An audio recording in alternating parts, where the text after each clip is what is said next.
नमस्कार। आज एक बहुत ही खास कहानी सुनते हैं। ये कहानी सिर्फ एक किताब की नहीं है, बल्कि एक पूरे देश के जन्म की है। ये कहानी है भारत के संविधान की और उसे बनाने वाली संविधान सभा की। जरा सोचिए, एक ऐसी किताब, एक ऐसी रूल बुक जो करोड़ों लोगों की जिंदगी तय करती है, उन्हें उनके हक देती है और उनके भविष्य का रास्ता बनाती है। आखिर वो बनी कैसे? किसने लिखी? चलिए, आज इन्हीं सवालों के जवाब ढूंढते हैं। इस पूरी कहानी को समझने के लिए हम इन 6 जरूरी पड़ावों से गुजरेंगे। तो सबसे पहले आइए ये समझते हैं कि ये आखिर थी क्या, ये कॉन्स्टिट्यूएंट असेंबली यानी कि संविधान सभा। अगर बिल्कुल आसान शब्दों में कहें तो ये एक स्पेशल टीम थी। एक ऐसी टीम जिसका एक ही बड़ा काम था, आज़ाद भारत के लिए एक रूल बुक लिखना। उस वक्त ये सोचना भी अपने आप में एक क्रांति थी कि अब हिंदुस्तानी खुद तय करेंगे कि देश कैसे चलेगा, सरकार कैसे काम करेगी और एक नागरिक के अधिकार क्या होंगे। लेकिन ये सपना इतनी आसानी से सच नहीं हुआ। अब कहानी के उस हिस्से में चलते हैं जहां ये लंबी और मुश्किल लड़ाई लड़ी गई, जब अंग्रेज मानने को तैयार ही नहीं थे कि भारतीय अपना संविधान खुद बना सकते हैं। आप इस टाइमलाइन से अंदाजा लगाइए कि ये रास्ता कितना लंबा था। पहली मांग उठी 1895 में और अंग्रेजों को सिर्फ कागज पर हां कहने में 1940 आ गया। पूरे 45 साल। लेकिन फिर हुआ दूसरा विश्व युद्ध और इसने सब कुछ बदल कर रख दिया। इस युद्ध ने अंग्रेजों को इतना कमजोर कर दिया कि 1940 में कैबिनेट मिशन ने आकर कहा, चलो अभी शुरू करते हैं। बस इसी एक शब्द अभी ने पूरा खेल बदल दिया। ठीक है, तो बात बन गई, असेंबली बनेगी। लेकिन सवाल यह है कि ये 389 लोग आए कहां से? इस इतनी बड़ी टीम को चुना किसने? तो कुल सीटें तय हुई 389 और इसका फॉर्मूला भी काफी सीधा था।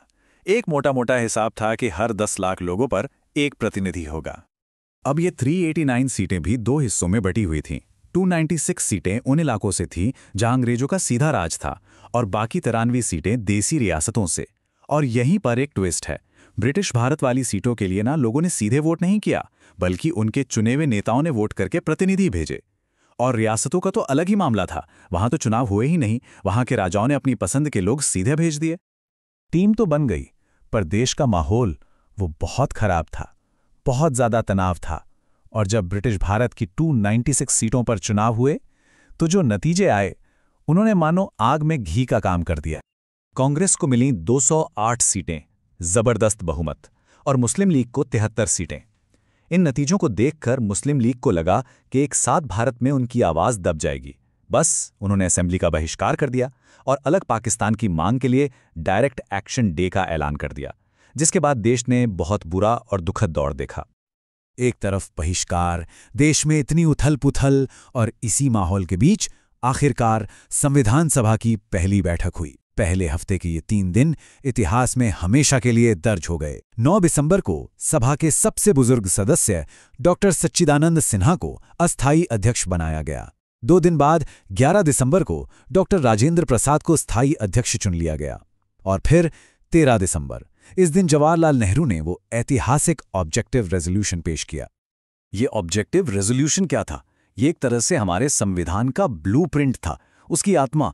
इसमें साफ साफ लिखा था कि भारत एक आज़ाद लोकतांत्रिक देश होगा जो अपने हर नागरिक को न्याय, बराबरी और आज़ादी की गारंटी देगा। और यही प्रस्ताव आगे चलकर हमारे संविधान की प्रस्तावना यानी प्रियम्बल बना।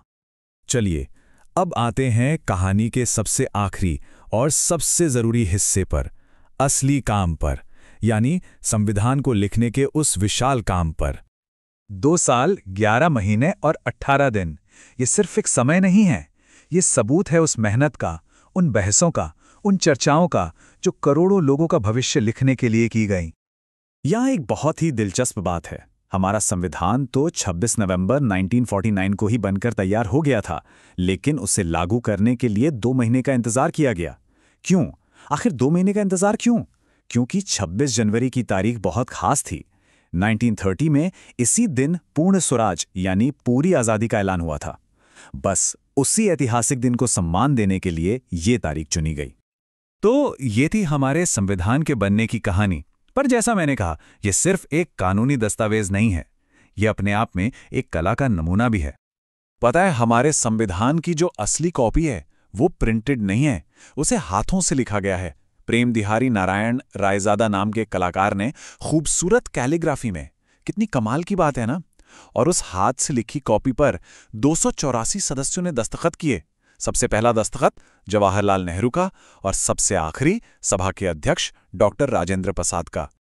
उस समय सभा में बैठे हर सदस्य के दिल में शायद यही बात होगी कि वो सिर्फ कागज पर कुछ शब्द नहीं लिख रहे, वो एक नए राष्ट्र की नींव रख रहे हैं। लेकिन आखिर में एक सवाल रह जाता है, संविधान ने तो हमें अधिकार दिए, बराबरी दी, आज़ादी दी, पर क्या एक नागरिक के तौर पर हम अपनी जिम्मेदारियों को भी उतनी ही शिद्दत से निभा रहे हैं?